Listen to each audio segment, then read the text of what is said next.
El siguiente programa es apto para toda la familia. No contiene escenas de sexo ni violencia.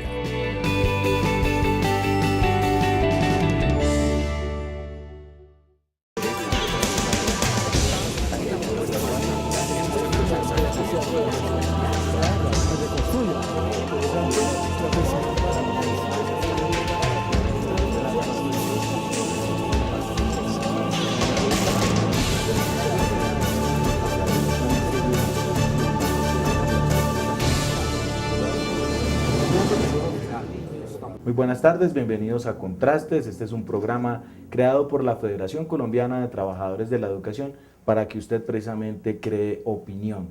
Y hoy vamos a tratar un tema que tiene que ver con las universidades, con las instituciones de educación superior, la crisis que se ha manifestado con respecto a una de ellas que venía haciendo diferentes cuestiones para burlar a los estudiantes, a los mismos profesores.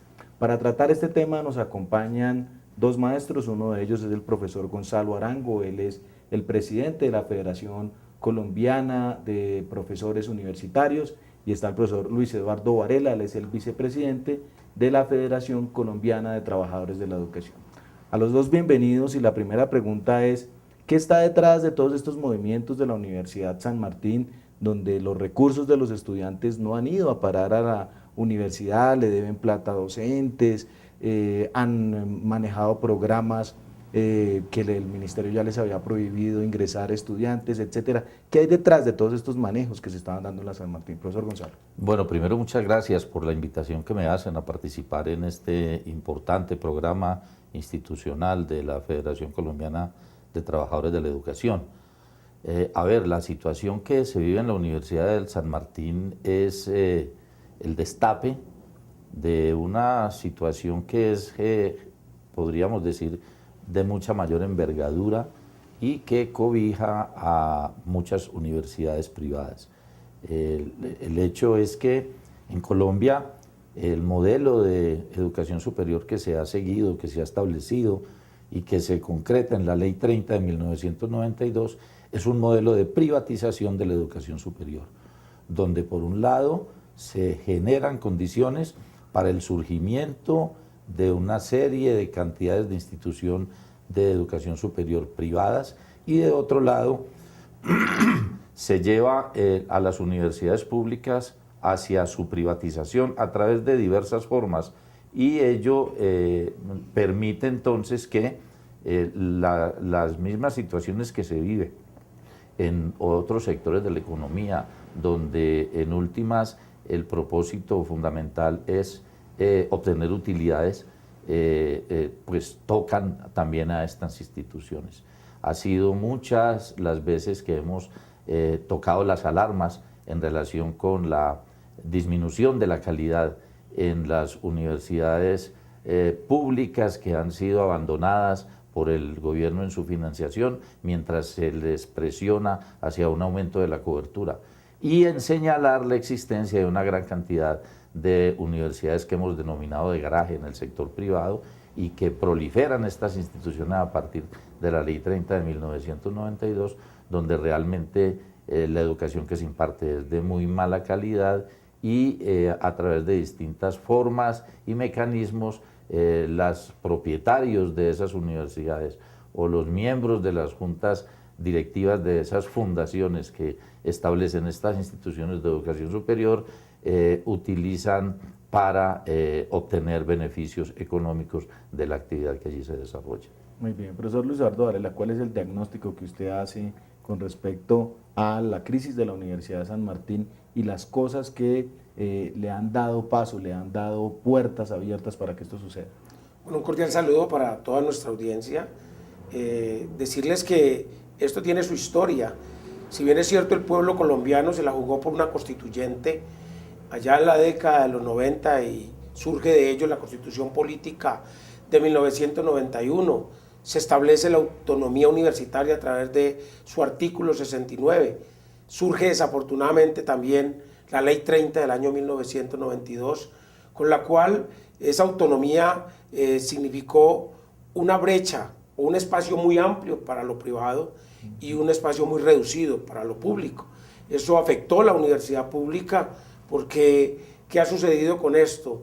El gobierno garantiza recursos para financiar la educación privada, para que recursos de lo público se destinen en la educación privada a través de esas universidades, mientras que la educación en la universidad pública desfallece, paulatinamente se ve derruida. Hoy mostramos cómo las 32 universidades públicas tienen un déficit impresionante debido a que el gobierno tiene una deuda de cerca de 12 billones de pesos con las universidades públicas.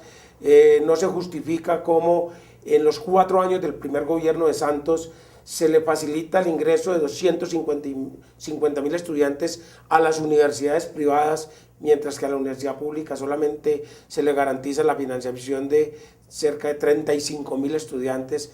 Es una situación que no se compadece, y es por ello que la política neoliberal a ultranza ha venido a favorecer al sector privado y ha perjudicado lógicamente la universidad pública. Lo de la San Martín es garantizarle un botín muy grande de recursos a particulares que se han beneficiado como con ese ánimo de lucro. Así la figura de fundaciones, de entidades de garaje planteen el tema de que van a garantizar la educación universitaria. Lo cierto es que se ha convertido esto en una mercancía y en un negocio.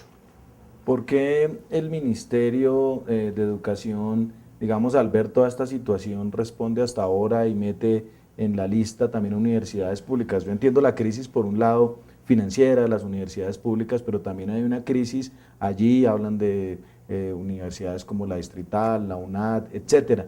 ¿Qué pasa allí con la fiscalización, con los entes de control, con la vigilancia que debe hacer el Ministerio de Educación?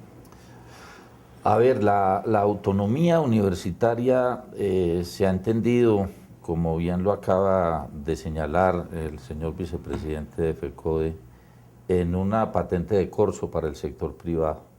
La autonomía para los privados es hagan lo que quieran, mientras que para el sector público se establecen unos límites muy fuertes a la autonomía. Yo diría que el gobierno, cada que quiere evadir su responsabilidad en las universidades públicas sobre situaciones que allí se presentan y que pues debería intervenir el gobierno, dice que no mete las manos allí porque las universidades son autónomas.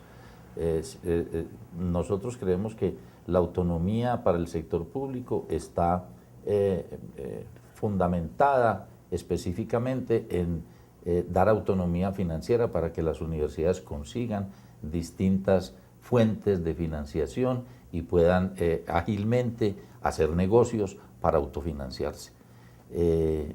Esa es pues una percepción que nosotros hemos tenido y hemos venido señalando desde hace tiempo. Ahora, es también claro, y así lo hemos venido señalando, cómo esta política que se ha aplicado desde distintos gobiernos que se han dado desde 1992, pero fundamentalmente lo que se denominó la revolución educativa de Álvaro Uribe y su continuación en el gobierno de Santos, de ampliar la cobertura de la educación superior pública y sin aportar recursos frescos para financiar la infraestructura física, la infraestructura tecnológica, la contratación de los docentes en condiciones dignas, ha llevado a situaciones de hacinamiento en las aulas, en los laboratorios, a precarización en la contratación docente, profesores contratados a destajo, cuando los profesores, además, para tener unos ingresos dignos o medianamente solventes para su manutención y el de sus familias, tienen que trabajar en 2, 3 universidades o asumir cargas horarias de hasta 20 y 30 horas aula a la semana. Todo eso impacta la calidad, eso es innegable. Así lo hemos venido señalando. Sin embargo, el gobierno no ha puesto atención a esto que requiere, de un lado, mayor financiación por parte del Estado para la educación superior. Profesor Varela. Bueno, yo creo que el tema de la oferta, el gobierno lo garantiza para lo privado, para que la universidad privada ofrezca con mayor amplitud el ingreso de nuevos estudiantes, sin obstáculos, cuestionando incluso la calidad, mientras que para lo público solamente se basa en la demanda, una demanda que establece un per cápita. Nosotros estamos a puertas de que se deje de tener vigencia la ley 715 de 2001, una ley que le arrebató los recursos a lo público, a la educación, a la salud, al saneamiento ambiental, al agua potable.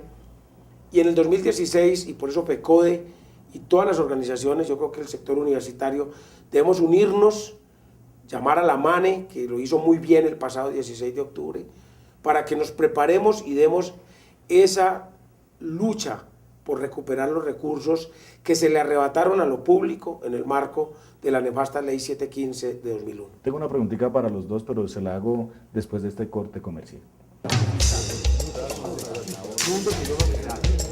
Radio Revista Encuentro. Programa institucional de PECODE. Encuentro. Sindicalismo, arte, cultura, actualidad, tecnología, pedagogía, educación. Las expresiones de vida con que se construye Colombia tienen un punto semanal de encuentro. Todos los sábados a las 7:30 de la mañana por Colmundo Radio.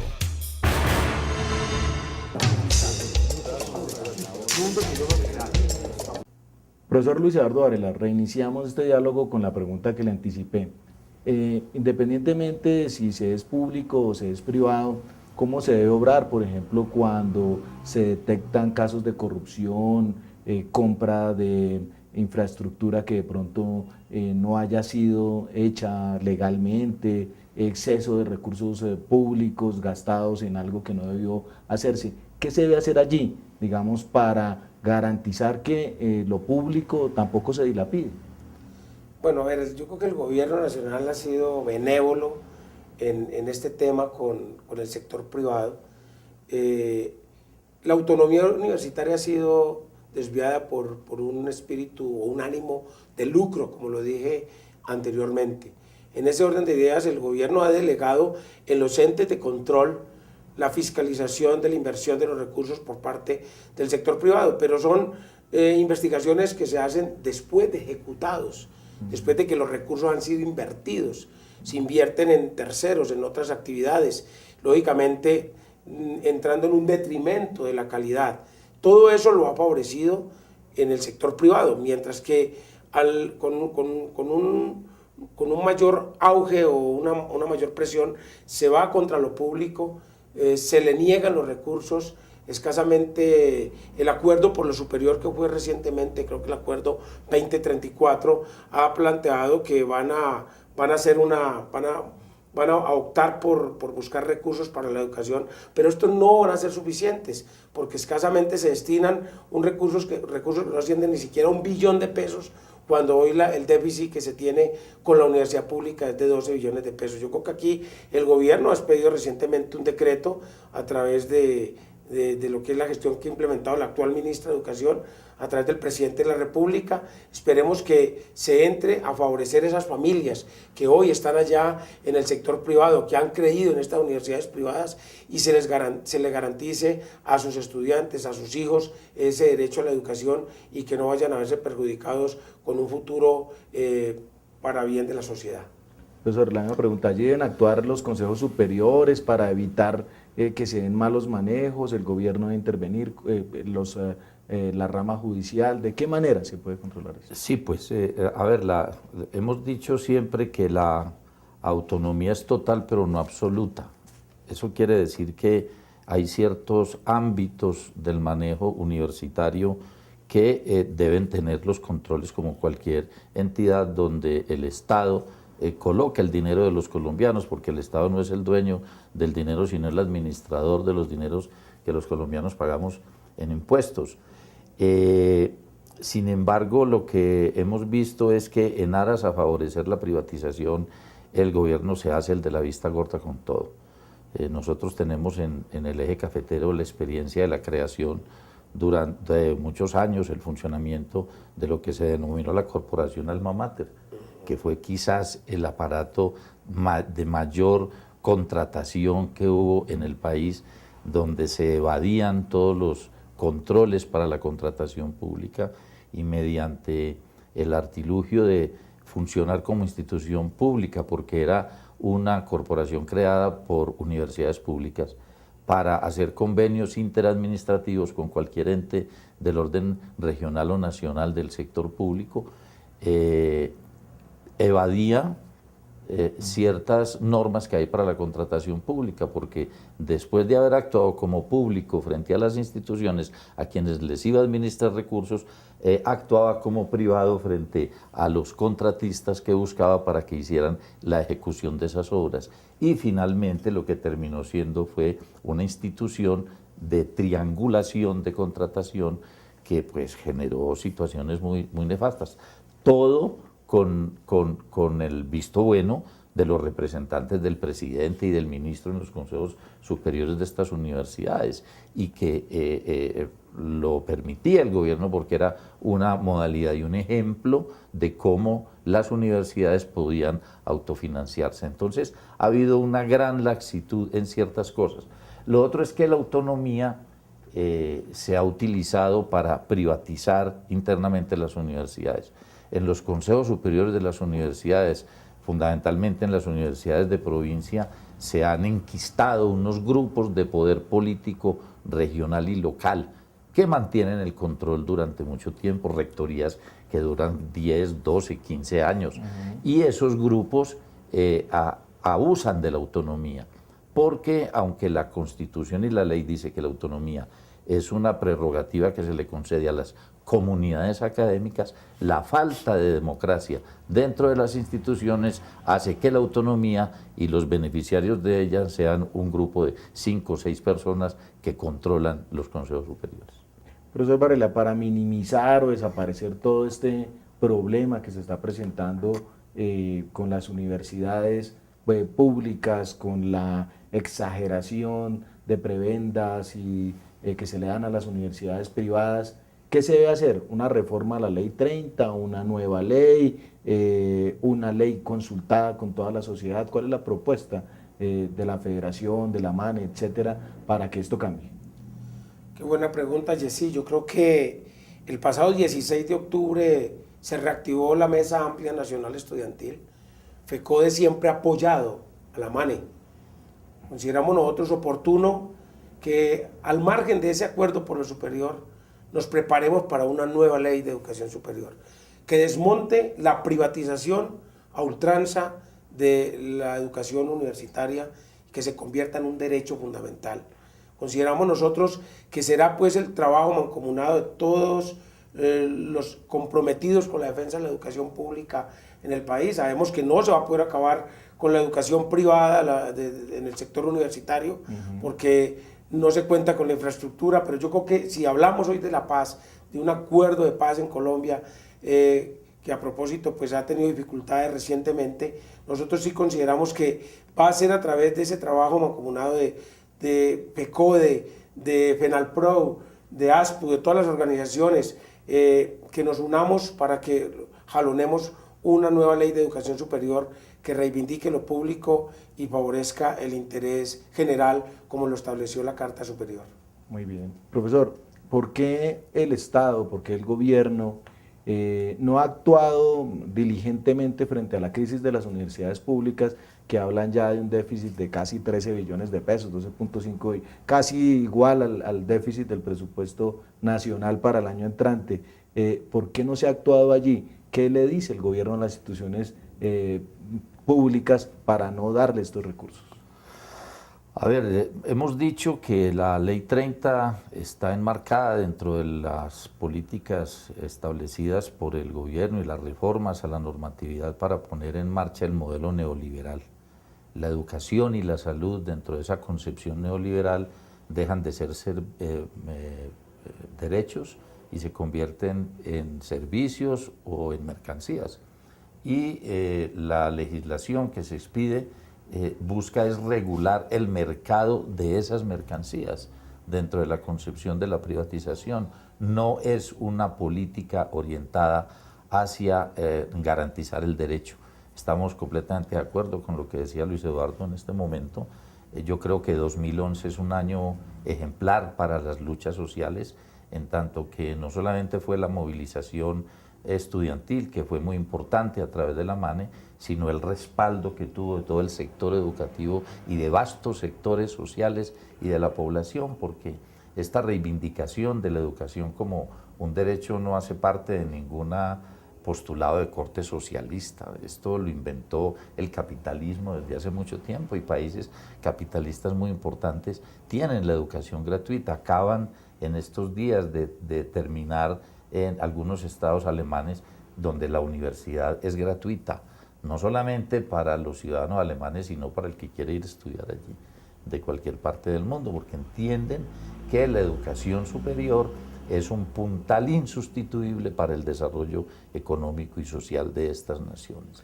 Entonces, todo este desidia y desinterés tiene que ver con entregarle al capital financiero internacional el mercado de la educación superior dentro del país. Y la fórmula es a través de la financiación de la oferta mediante el otorgamiento de créditos educativos. Vemos cómo el ICETES cada vez financia un mayor número de estudiantes en proporción a la cantidad de estudiantes que tiene el país. Y esa es la tendencia, ese es el modelo, que además ha fracasado estruendosamente en países como Chile, que de eso tenemos mucho conocimiento. Profesor Varela Yango, con su respuesta va a hacer otra pausita y ya regresamos. La educación de niños y niñas como sujetos de derechos es el tema central de la edición 104 de la revista Educación y Cultura. Editor invitado, Alexander Ruiz Silva.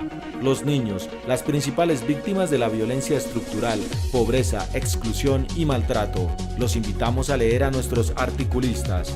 Pase la voz, Educación y Cultura cambió.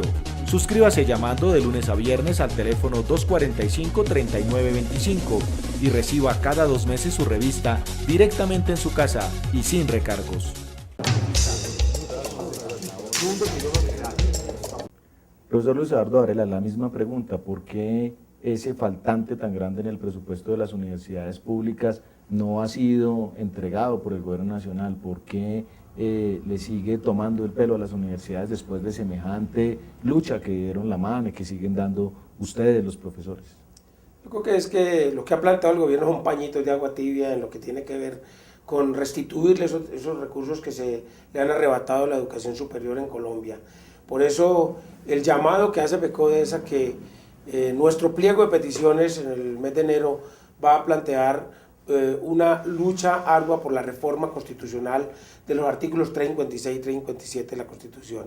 Eso significa pues que ahora que desaparece, que va a desaparecer la ley 715 de 2001 que tanto daño le hizo a lo público en el país y en especial a la educación desde el preescolar, la básica, la media y la educación superior. Vamos a luchar por una articulación verdadera de la educación media con la educación superior, pero para ello necesitamos que esos recursos se recuperen. ¿Cómo? Pues el gobierno tendrá que establecer unas reformas que ataquen directamente a la gran capital, que ataquen a los ricos de este país para que lo ancho se recupere para los pobres y lógicamente sea el gran capital, o sean los ricos, la oligarquía de este país, la que le restituya esos dineros que se le han arrebatado a la educación en Colombia. Profesor, se habla muchas veces de que aquí hay varios sistemas educativos, uno que rige a la nacional, otro que rige a las universidades, otro que rige al SENA, etcétera. Para hacer esa reforma también convendría darle un orden, una coherencia a este sistema educativo. Sí, la verdad es que la educación superior en Colombia no funciona realmente como un sistema. La Ley 30 de 1992 lo que hace es crear 3 tipos de educación superior, a las instituciones tecnológicas, instituciones universitarias y universidades. Sin embargo, el sistema es completamente desarticulado. Dentro de la propuesta construida por la MANE, en la cual la Federación de Profesores Universitarios que yo presido tuvo alguna participación, estuvimos con ellos en distintos talleres y eventos, establece la conformación de un sistema como debe ser, de tal manera que las relaciones no sean de competencia entre las universidades, sino de colaboración. las universidades tienen distintos niveles de desarrollo. Hay universidades muy importantes como la Universidad Nacional de Colombia, la Universidad de Antioquia, la Universidad del Valle, la Universidad Industrial de Santander, en el sector público, que se destacan por la calidad de los programas que ofrecen, que deberían trabajar conjuntamente con otras universidades de menor desarrollo para mejorar las condiciones de estas universidades. Pero sobre todo se requiere inversión y se requiere que haya una política distinta en el manejo de la contratación docente. Yo quiero insistir en esto. Hoy día el 78% de los docentes universitarios del sector público son contratados a destajo. Esto es una cifra que no aguanta nada. Es decir, los profesores que entran en contratación temporal ni siquiera pasan por exámenes rigurosos de pruebas de concurso, sino que son elegidos a dedo, y las universidades se han convertido en unos focos de corrupción y de clientelismo.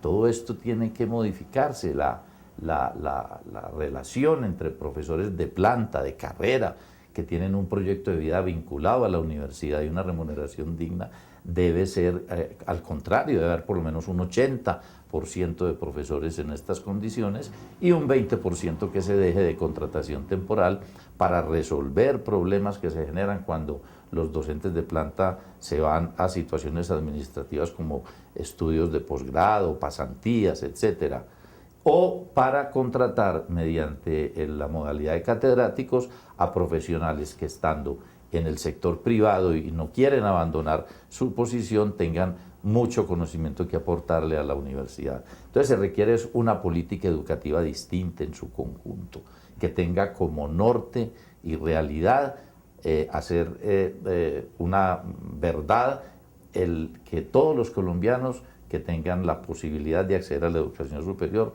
lo hagan a una educación superior de calidad pública.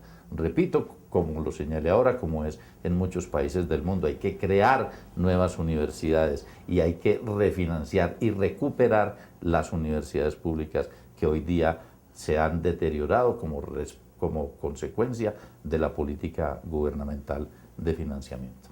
Profesor Varela, la MANE, como nos dice el profesor Gonzalo, ha trabajado todo un proyecto para crear un sistema real de educación superior.